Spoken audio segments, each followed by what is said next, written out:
Hi అండి. Shri Sivaganga YouTube ఛానల్‌కి welcome. నేను ఇవాళ మటన్ కర్రీ ప్రిపేర్ చేస్తున్నానండి. మటన్ కర్రీకి కావాల్సిన పదార్థాలు: మటను, ఉల్లిపాయ ముక్కలు, పచ్చిమిరపకాయ ముక్కలు, కొత్తిమీర అండి. ఈ మసాలా సరుకులండి రోట్లో వేసుకొని నేను రుబ్బుకుంటాను. రోట్లో అల్లం ముక్కలు, ఎల్లుల్లిపాయలు, గసగసాలు, ధనియాలు, దాల్చిన చెక్క, లవంగాయి, యాలకులు వేసుకొని మెత్తగా రుబ్బుకోవాలండి. మిక్సీలో కూడా పట్టుకోవచ్చు. ఇట్లా రోట్లో వేసుకొని మెత్తగా రుబ్బుకోవాలండి. మెత్తగా అయ్యాక తీసేసేయాలి ఒక గిన్నెలోకి. 1/2 కేజీ మటన్ అండి. ఈ 1/2 కేజీ మటన్లో మనం మెత్తగా దంచి పెట్టుకున్న మసాలా పొడి ఉంది కదా, ఆ మసాలా పొడి వేసుకోవాలి. ఒక 2 స్పూన్లు పెరుగు వేసుకోవాలి. చిన్న స్పూన్తో 2 స్పూన్లు కారం వేసుకొని తగినంత ఉప్పు వేసుకొని మంచిగా కలుపుకోవాలండి. కలుపుకున్నాక ఒక 15 నిమిషాలు నానబెట్టాలి. 15 నిమిషాలు అయిపోయిందండి.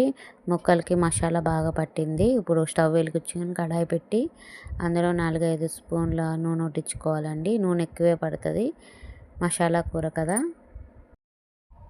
నూనె మరిగిపోయిందండి. పచ్చిమిరపకాయలు, ఉల్లిపాయలు వేసుకోవాలి. అవి బాగా 2-3 సార్లు తిప్పుతూ అవి కలర్ మారాలి. కొంచెం గోల్డ్ కలర్ వచ్చేటట్టు బాగా వేపాలండి. బాగా వేగాక అప్పుడు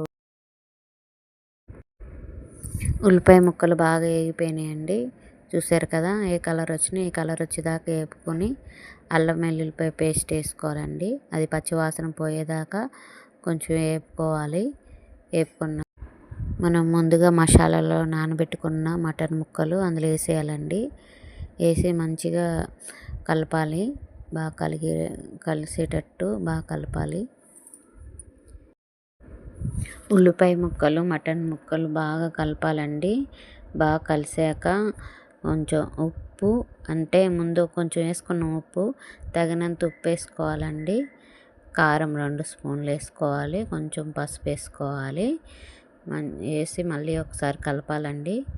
కలుపుకొని కొంచెం మగ్గాక ముక్కలకి ఉప్పు కారం బాగా పట్టాక మనం ముందుగా మసాలా రెడీ చేసుకున్నాం కదా, కొంచెం మిగిలిందా, ఆ మిగిలిన మసాలా కూడా అందులో వేసేయాలి.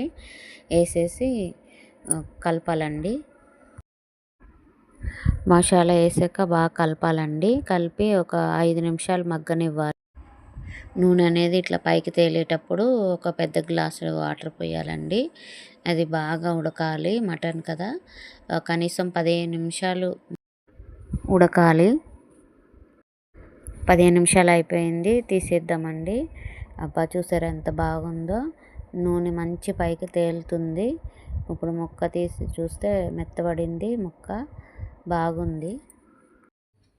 అయిపోయిందండి. కొత్తిమీర వేసుకోవాలి. ఒక 2 నిమిషాలు అలా తిప్పేసి ఒక గిన్నెలోకి తీసుకొని కొత్తిమీర గార్నిష్ చేసుకోవాలి. ట్రై చేయండి మీరు కూడా, చాలా బాగుంటుంది, టేస్టీగా ఉంటుంది. అన్నీ అప్పటికప్పుడు రెడీ చేసుకుని వేసుకున్న మసాలే కదా, చాలా టేస్టీగా ఉంటుంది. లైక్ చేయండి, షేర్ చేయండి, కామెంట్ చేయండి, సబ్స్క్రైబ్ చేసుకోండి. లైక్ చేయండి. Thank you.